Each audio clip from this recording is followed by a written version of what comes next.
The mind control media has been spotlighting recent reports on UFOs being spotted and even shot down out of the sky. And many suspect it's laying the groundwork for the so-called fake alien invasion that has been reported on now for decades. A false flag event wherein the public is tricked into believing that aliens from outer space are invading the Earth.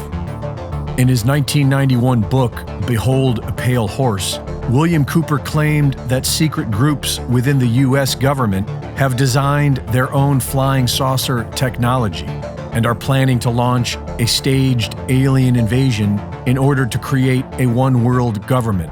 What I discovered was amazing. What I discovered, ladies and gentlemen, is that there has been a plan in existence since about 1917, and probably before that, to create an artificial extraterrestrial threat to this Earth in order to create a one-world totalitarian socialist government. Nazi scientist and former head of NASA, Wernher von Braun, reportedly told his assistant, Carol Rosen, that a fake alien invasion will be the final gambit of an ongoing plan to create a one-world government. And we have to prevent the weaponization of space because there is a lie being told to everyone that the weaponization of space is now first being based upon the evil empire, the Russians. There are many enemies, he said, against whom we're going to build this space-based weapon system, the first of whom was the Russians, which was existing at that time. Then there would be terrorists. Then there would be third world countries. Now we call them rogue nations or nations of concern. Then there would be asteroids. And then he would repeat to me over and over, and the last card would be the extraterrestrial threat. The fake alien invasion is only possible if there are advanced technologies being hidden from the public, capable of pulling it off. And there is plenty of evidence supporting this, from the stolen and censored work of Nikola Tesla to that of John Hutchison, and thousands more. According to some sources, these technologies were discovered by back engineering alien spacecraft. But the word alien implies extraterrestrial, not from this Earth. And that's the fake part, because humanity's historical record is replete with non-human species that ruled over mankind as gods. This story is the most prolific story on Earth. The Sumerian texts, officially the oldest written documents we have, describe a non-human species that created a unique species of human via genetic modification. These non-humans then began mating with human women and created a new race of giants. This story is prevalent throughout our entire historical record and is found in practically every religious scripture on Earth. Nearly every culture on this planet claims to have been created by a race of godlike reptilians, most often described as serpent gods or dragons. David Icke has compiled scores of personal accounts describing an interdimensional reptilian-like species that hides in the shadows by shape-shifting and taking possession of a human's body. William Bramley's book, Gods of Eden, provides a comprehensive history of a secret brotherhood that works as an intermediary for a reptilian-like species that has been manipulating mankind for millennia. And in all these ancient accounts, we not only read about these godlike species, we read about their flying ships. In the ancient Vedas, they are called Vimanas.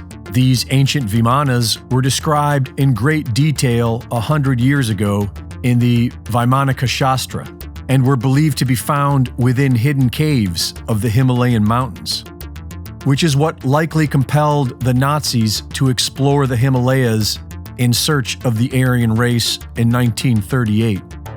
We are officially told that the Aryan race was a blonde-haired, blue-eyed breed of humans, but this is a lie. The Aryan race that the Nazis were interested in was the Aryan race of the ancient Vedas, an elusive, non-human species with advanced technologies. And several high-level Nazis claimed that they made contact with them and that they were working for them. During World War II, the Nazis' most highly classified project was the Bell, a mysterious device whose appearance is described the same as the Vimanas of the Vaimanika Shastra, and whose effects are described as altering time and space and defying gravity. When the war ended, several Nazi scientists were absorbed by the US government, and a secret Nazi base was established in Antarctica. Shortly after this, the Antarctica Treaty outlawed all public travel anywhere south of the 60th parallel. So it is plausible that the emerging one world government has the means to pull off a fake alien invasion. And whatever story it is they are trying to tell us, you can be certain that it's a lie, because that's all the media is good for. Reporting for InfoWars, this is Greg Reese.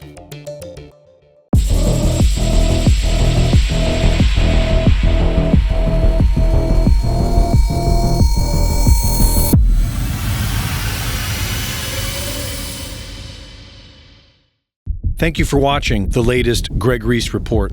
Be sure to go to reesereport.com to see my latest videos, sign up for my free newsletter, and subscribe for exclusive content. And be sure to support my sponsor at InfoWarsStore.com. In the year 2000, Alex Jones's film Dark Secrets Inside Bohemian Grove showed the world how our so-called elite leaders practice mock ritual sacrifices in private. This summer sets us free. In 2007, Alex Jones releases Endgame, exposing the world elite's plans for covertly using biological weapons against all of mankind. And by the time they launched their attack in 2020, Alex Jones's InfoWars and our audience were there to warn the people of the deadly vaccines that we knew were coming. This is why they attack us. This is why we need your support. Because we tell the truth. Alex Jones was right. Join the resistance. Buy products. Donate to the cause. Share the links. Join us in the fight for freedom and help us defeat the New World Order.